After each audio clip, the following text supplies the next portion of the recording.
Halo bosku, jumpa lagi dengan channel Masno22. Sebelum lanjut ceritanya jangan lupa subscribe, satu lagi jangan di-skip nontonnya ya. Terima kasih. Di tengah kota binatang, sebuah kota di dalam kota yang megah dan besar berdiri tegak. Ini adalah rumah tuan kota yang misterius dan megah yang disebut oleh semua orang di kota binatang. Rumah tuan kota seperti binatang raksasa yang bercokol di pusat kota, memancarkan aura yang menakjubkan. Ada sebuah rumah besar di tiga arah, timur, barat dan selatan. Dekorasi mewah dari ketiga rumah besar ini sungguh menakjubkan. Dinding mansion semuanya terbuat dari batu giok yang berharga, yang bersinar hangat di bawah sinar bulan, ubin kaca di atapnya berwarna-warni dan bersinar, pintu dan jendela diukir dengan pola yang indah, baik dari binatang yang berlari kencang atau sosok peri Cao Linghua, setiap detail menunjukkan kemewahan tertinggi. Ketiga rumah besar ini membentuk sudut, mengelilingi rumah tuan kota dengan rapat, membentuk sistem pertahanan yang tidak bisa dihancurkan. Rumah-rumah besar itu bergema satu sama lain, membentuk satu kesatuan yang rapat. Siapapun yang ingin menyerang rumah tuan kota harus terlebih dahulu menerobos garis pertahanan ketiga rumah besar ini. Ketiga rumah besar ini adalah tempat tinggal dari tiga jenderal binatang di bawah penguasa kota. Mereka bukan hanya tempat tinggal para jenderal binatang, tetapi juga penghalang penting bagi istana tuan kota. Larut malam, seluruh kota binatang itu tenggelam dalam keheningan. Semuanya sunyi kecuali para penjaga yang bertugas berpatroli dengan patuh. Langkah kaki mereka bergema di jalanan yang sepi, menambah keheningan malam selama beberapa menit. Namun, di mansion di sebelah timur, cahayanya masih terang, sangat kontras dengan kegelapan di sekitarnya. Suasana di aula sedikit tegang. Duduk di depan adalah seorang biksu parubaya setinggi 8 kaki. Dia adalah Jenderal Singh, salah satu dari tiga jenderal binatang buas. Mata Jenderal Singh seperti lonceng, dalam dan tajam, seolah dia bisa melihat menembus hati orang, memancarkan aura agung yang membuat orang tidak berani melihat secara langsung. Dia mengenakan jubah hitam, disulam dengan pola emas, dan berkilauan dengan gerakannya, membuatnya semakin mulia.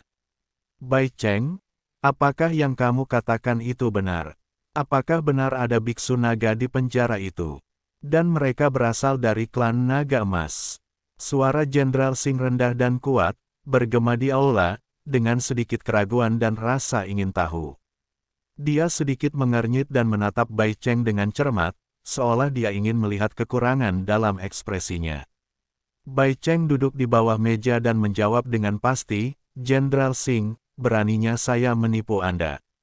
Semua yang saya katakan adalah benar.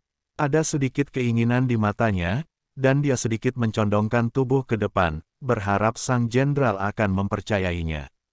Dia tahu bahwa apa yang dia katakan terlalu aneh, tetapi jika dia tidak memberitahu jenderal tentang hal itu, dia takut akan ada masalah yang lebih besar di masa depan. Setelah mendengar ini, Jenderal Singh sedikit mengernyit, jelas masih tidak mempercayai apa yang dikatakan Bai Cheng. Pada saat ini, seorang tamu berkata, Jenderal Singh, tidak pernah ada biksu naga sejati di kota binatang ini selama ribuan tahun, apalagi dari klan naga emas. Bai Cheng ini baru saja berubah menjadi ular, dia memakai tanduk naga palsu dan hanya ingin bertingkah seperti naga. Menurutku dia tergila-gila ingin berubah menjadi naga dan menderita paranoia. Petik 2. Kata-kata menteri tamu itu penuh dengan ejekan dan kecurigaan. Sudut mulutnya sedikit terangkat, dan ada ekspresi jijik di matanya. Tamu-tamu lain juga mengangguk setuju, dan terjadilah diskusi bernada rendah di aula. Setelah mendengar ini, Bai Cheng menjadi cemas dan membela dengan keras, jangan memfitnah orang lain. Saya melihatnya dengan mata kepala sendiri. Bagaimana saya bisa salah? Wajahnya memerah, matanya berkilat marah, dan tangannya mengepal, seolah dia akan bergegas maju untuk berdebat dengan tamu itu kapan saja. Ia tidak pernah membayangkan perkataan jujurnya akan dipertanyakan dan difitnah sedemikian rupa. Tamu lain juga melanjutkan, saya juga berpikir apa yang dikatakan rekan Daois Bai agak aneh. Dia mengatakan bahwa pihak lain hanyalah biksu tingkat 9 di alam kesengsaraan, tetapi dia sendiri adalah alam Mahayana tingkat 4. Di dalam akhirnya, dia dibunuh oleh alam kesengsaraan. Biksu kelas 9 dikalahkan, bagaimana ini mungkin? Saat tamu itu berbicara, dia menggelengkan kepalanya dengan ekspresi tidak percaya di wajahnya. Bai Cheng berkata tanpa daya, apa yang saya katakan itu benar. Jika Anda tidak percaya, saya dapat membawa Tuan Chen secara pribadi. Namun Sang Jenderal harus mengeluarkan perintah amnesti, lagi pula dia masih di penjara. Petik 2. Ada sedikit ketidakberdayaan dan keluhan dalam nada bicaranya.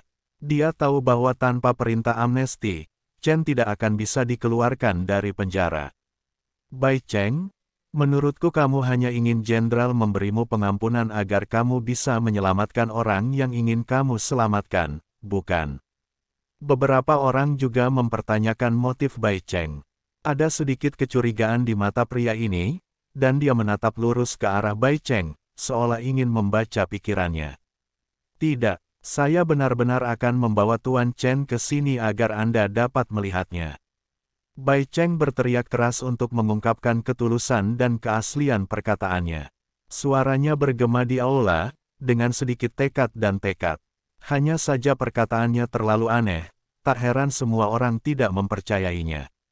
Oke, berhenti berdebat. Jenderal Singh mengerutkan kening dan berkata dengan wajah yang sangat jelek, kalian semua adalah tamuku dan kalian harus bersatu. Bagaimana kalian bisa bertarung di sarang ini? Sekarang dua jenderal lainnya diam-diam mengembangkan kekuatan dan ingin mengusir kami. Jika kita jangan bersatu, kami akan diusir dari Beast City dan tinggal di hutan belantara. Kata-kata Jenderal Singh seperti palu yang berat, membangunkan semua orang. Semua orang segera menutup mulut mereka, dengan ekspresi khawatir di wajah mereka. Mereka tahu bahwa di kota binatang buas ini, jika mereka kehilangan perlindungan Jenderal Singh, hidup mereka tidak akan mudah. Bai Cheng, ini perintah amnesti. Kamu bisa membawanya besok. Aku juga ingin melihat siapa biksu klan naga ini. Master alam kesengsaraan tingkat 9 bisa mengalahkanmu, biksu Mahayana tingkat 4. Aku belum pernah melihat seorang jenius. Setelah Jenderal Singh selesai berbicara, dia mengeluarkan seberkas cahaya putih. Bai Cheng mengulurkan tangannya untuk meraihnya, dan sebuah tanda kecil muncul di telapak tangannya. Token tersebut memancarkan cahaya lembut dan diukir dengan beberapa tanda misterius. Ini adalah perintah amnesti, yang memiliki kekuatan untuk membebaskan tahanan di penjara Beast City. Melihat perintah amnesti sudah di tangan, Bai Cheng langsung berjanji, saya pasti akan membawa Tuan Chen ke sini besok. Dia memegang perintah pengampunan dengan erat, seolah-olah memegang harapannya sendiri, dan diam-diam bersumpah di dalam hatinya bahwa dia harus membuat semua orang percaya dengan apa yang dia katakan. Pada hari kedua, segera setelah fajar menyingsing, Bai Cheng bergegas ke penjara kota Beast dengan perintah amnesti di tangannya. Langkahnya cepat, dan ada sedikit keinginan di matanya. Dia hanya ingin membawa Chen keluar dari penjara secepat mungkin. Begitu dia memasuki penjara, dia dihentikan oleh Kapten Zhou. Kapten Zhou berkata dengan ekspresi tidak ramah, Bai Cheng, kamu hanya bertanggung jawab memimpin orang untuk merawat pohon-pohon kuno, dan kamu tidak memenuhi syarat untuk memasuki sel. Kapten Zhou menyilangkan tangan dan berdiri di depan Bai Cheng, menghalangi jalannya, dengan sedikit kewaspadaan di matanya. Bai Cheng dengan cepat menjelaskan, Kapten Zhou, saya datang ke sini untuk membebaskan seorang tahanan atas perintah Jenderal Singh. Pengampunan diperlukan untuk membebaskan seorang tahanan. Apakah Anda memiliki pengampunan? Tanya Kapten Zhou. Dia tidak segera menerima perintah pengampunan, tetapi memandang Bai Cheng dengan hati-hati, seolah menilai keaslian kata-katanya. Tentu saja, kata Bai Cheng sambil langsung mencabut perintah amnesti. Perintah amnesti memancarkan cahaya redup di tangannya dan terlihat sangat menarik perhatian. Kapten Zhou sedikit mengernyit ketika dia melihat perintah amnesti. Meskipun dia tidak mau melakukannya, dia tetap menyingkir. Bagaimanapun, perintah amnesti diakui oleh seluruh kota Bis. Ketiga Jenderal Bis memiliki wewenang untuk mengeluarkannya, dan dia tidak dapat menghentikannya. Ini juga alasan mengapa Kyuyu berani membuat masalah sebelumnya dan tidak takut masuk penjara. Karena ayahnya adalah salah satu jenderal binatang, bahkan jika dia ditangkap dan dipenjarakan, dia bisa dibebaskan dengan perintah amnesti. Kapten Zhou diam-diam tidak senang, tapi dia tidak punya pilihan selain melihat Bai Cheng berjalan menuju sel. Bai Cheng memasuki sel, dan ketika dia melihat Chen Ping, dia berkata dengan gembira, "Tuan Chen, perintah amnesti telah diperoleh. Saya bisa membawamu keluar sekarang." Wajahnya dipenuhi dengan senyuman gembira, dan ada sedikit harapan di matanya. Sepertinya dia telah melihat ekspresi terkejut semua orang ketika mereka melihat Tuan Chen. "Jika aku tidak keluar, kamu dapat menggunakan perintah amnesti untuk membawanya pergi."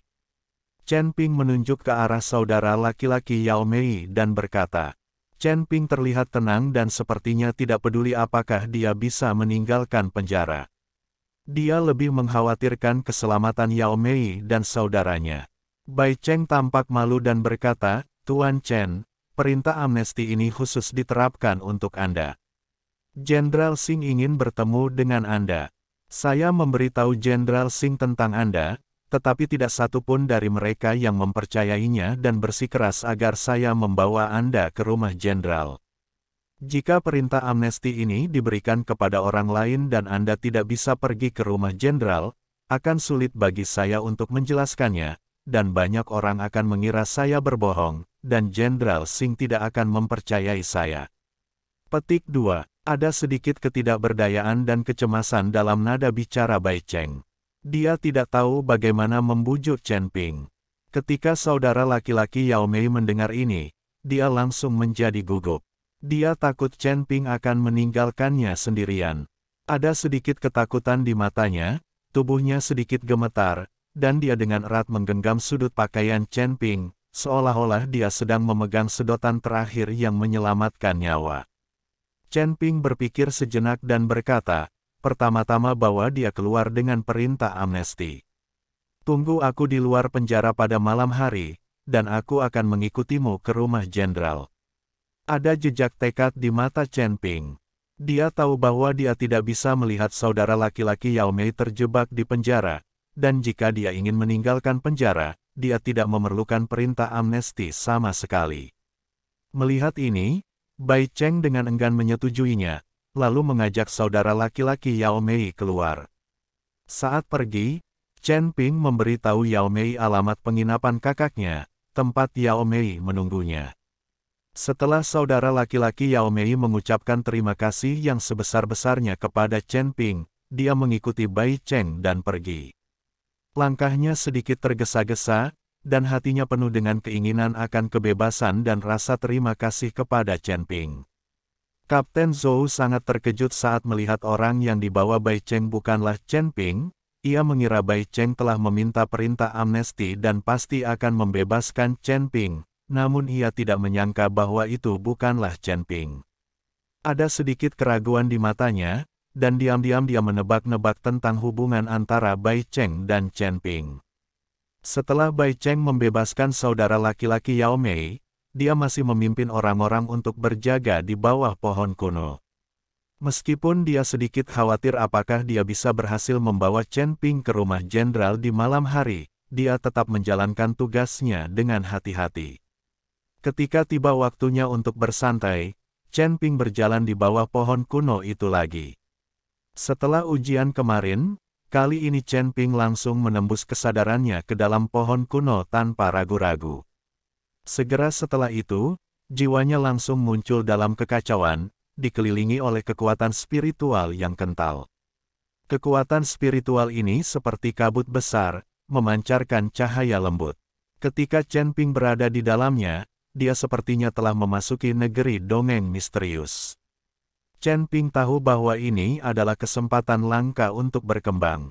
Meskipun setengah jam bukanlah waktu yang lama, dia dengan putus asa menyerap kekuatan spiritual di sekitarnya, dan tingkat kultivasinya juga meningkat pesat.